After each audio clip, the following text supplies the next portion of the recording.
Shalom saudara-saudaraku yang terkasih di dalam Tuhan Yesus Kristus. Salam jumpa bagi saudara seiman dimanapun saat ini berada di seluruh Indonesia dan di luar Indonesia. Saya berdoa semua saudaraku dalam perlindungan Tuhan kita Yesus Kristus. Amin.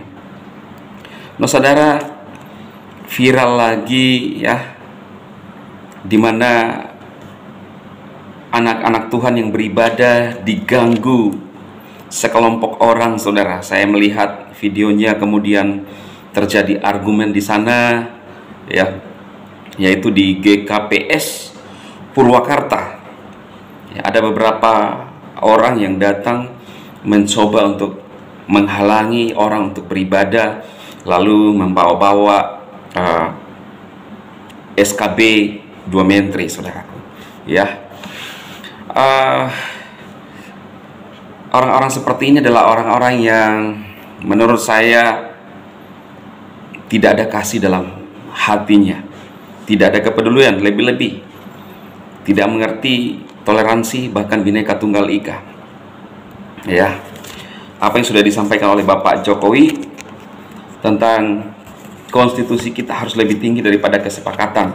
Ya, saran saya kepada saudara seiman, pegang teguh apa yang menjadi hak konstitusi kita sebagai warga negara Indonesia, ya.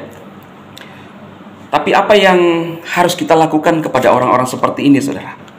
Orang-orang seperti ini tidak mempan dengan kata-kata, bahkan undang-undang pun, konstitusi pun tidak mempan. Mereka selalu punya dalil-dalil tersendiri dan mencoba untuk menggagalkan bagaimana orang beribadah kepada Tuhannya. Apa kata Tuhan Yesus bagi orang-orang seperti ini, saudara? Kata-kata tidak mempan, nasihat tidak mempan, undang-undang pun tidak mempan. Ya, kita nggak tahu hati mereka, saudara, seperti apa. Tetapi kata Tuhan Yesus buat orang-orang seperti ini adalah Matius pasal 5 ayat yang ke-43 sampai 48. Judulnya di sana mengasihi semua orang. Saya menggunakan terjemahan literal Indonesia, ya, atau secara hurfiah, saudara. Jadi ini adalah terjemahan aslinya, ya. Judulnya mengasihi semua orang. Kamu sudah mendengar yang telah dikatakan, kasihilah sesamamu dan bencoilah musuhmu. Saya samarkan ya kata-kata kasarnya ya. Namun aku berkata kepadamu, kasihilah musuh-musuhmu, berkatilah mereka yang mengutuk kamu, perlakukanlah dengan baik mereka yang membencoi kamu, dan berdoalah bagi mereka yang melecehkan kamu dan menganiaya kamu, supaya kamu menjadi anak-anak Bapamu yang di surga. Sebab dia menerbitkan mataharinya bagi yang jahat dan yang baik, dan dia menurunkan hujan bagi yang benar dan yang tidak benar. Sebab jika kamu mengasihi mereka yang mengasihi kamu, pahala apakah yang kamu peroleh? Bukankah para pemungut cukai pun berbuat hal yang sama? Dan jika kamu menyalami saudara-saudaramu saja, apa lebihnya kamu berbuat? Bukankah pemungut cukai pun berbuat demikian? Oleh karena itu hendaklah kamu menjadi sempurna, sebagaimana Bapamu yang di surga adalah sempurna. Luar biasa firman Tuhan ini, saudara. Kata Yesus bagi mereka yang menganiaya kita, yang melecehkan kita, ya, yang memperlakukan kita dengan tidak baik, ya, berdoalah. Itu kata Yesus. Wow, saya senang dengan terjemahan aslinya ini, saudara, karena lebih jelas, ya. Ini Indonesian Literal Translation, ya, ini saudara, ya. Literal artinya hurfiah, ya, arti sebenarnya. Nah, Alkitab berkata bahwa berdoalah bagi mereka yang menganiaya kamu. Kalau kata-kata tidak mempan, kalau konstitusi tidak mempan, hanya Tuhan yang sanggup mengubah hidup mereka.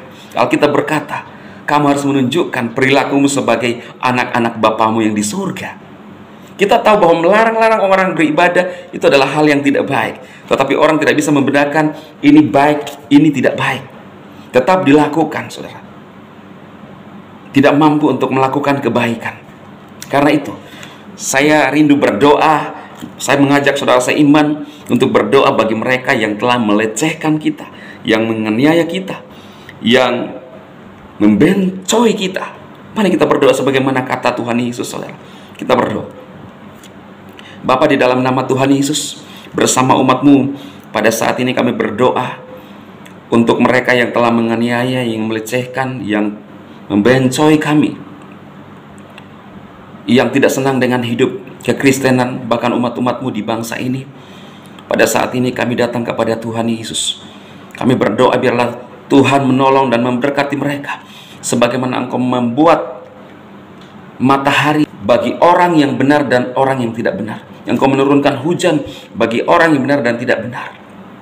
Dan saat ini kami mau menjadi pelaku firman. Kami memberkati mereka. Siapapun Tuhan yang menganiaya umat-umat, biarlah Tuhan menolong, memberkati mereka. Mereka mendapatkan damai sejahtera. Terima kasih Bapa. Inilah doa kami, seruan kami. Lindungi umat-umat-Mu yang ada di bangsa ini, yang ada di Indonesia. Tuhan pelihara mereka dalam kasih-Mu yang sempurna. Demi Kristus Yesus, kami berdoa kepada Bapa di surga. Haleluya. Amin. Tuhan Yesus memberkati saudaraku sekalian. Amin.